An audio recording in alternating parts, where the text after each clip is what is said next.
Domestic violence and sexual assault is happening every single day, even if it's not being reported.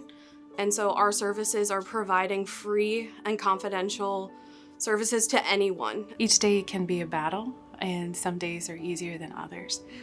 But ultimately knowing that every person that we encounter and working towards being able to help in any way that we can has that ripple effect. If you've never been through that situation, you don't know what to expect. And when you don't know what to expect and you don't know the processes that are involved, it's scary. I've had cases where survivors are still trying to divorce their abusers 2 years later, and that abuse is continuing to happen. Whether they're married or have kids, they're still continuing to have to either co-parent or see their abuser very often, and so that abuse is not stopping.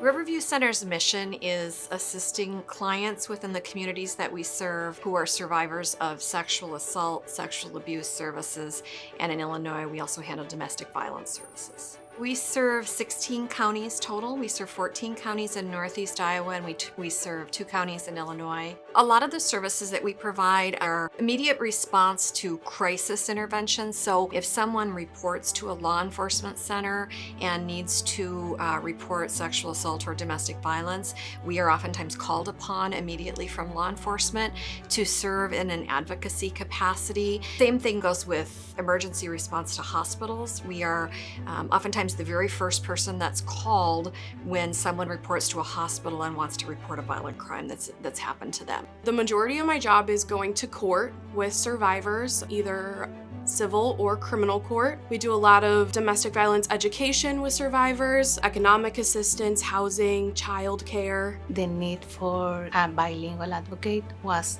huge. I work with marginalized populations, I work with Hispanic, and I work with African Americans, I work with refugees and immigrants. I help them with resources.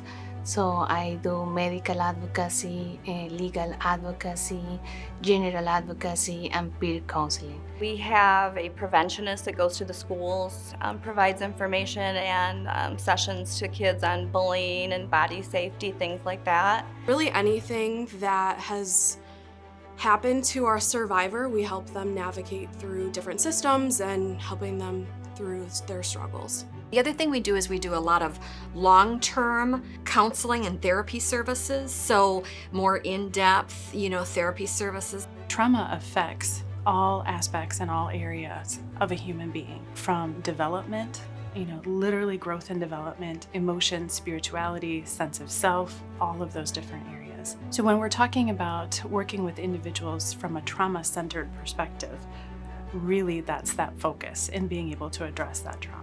We work very hard to let men and boys know that we're available, to let immigrants, maybe undocumented immigrants, know that we're available to them as well. The other big thing about our services is everything that we do in this organization is 100% free and 100% confidential. So we will never ask if you have insurance, and we will never ask for payment. There's no sliding fee scale here. We are funded by the communities that we serve. We are on call 24 hours a day, 7 days a week, and we're there to serve the communities that we have been entrusted to serve.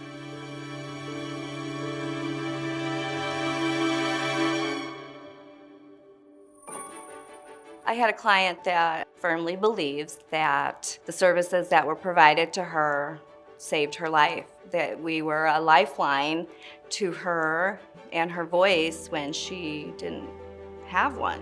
What I do is important for the community because everybody needs some kind of support. I am absolutely honored, whether it's the smallest of children or some of the seniors that I work with, for being able to be a part of their journey. And those little wins, whether it's with educating a police officer that domestic violence isn't just a home issue, or getting a judge to understand that maybe someone needs extra help. It's making small strides to hopefully end domestic violence and sexual assault.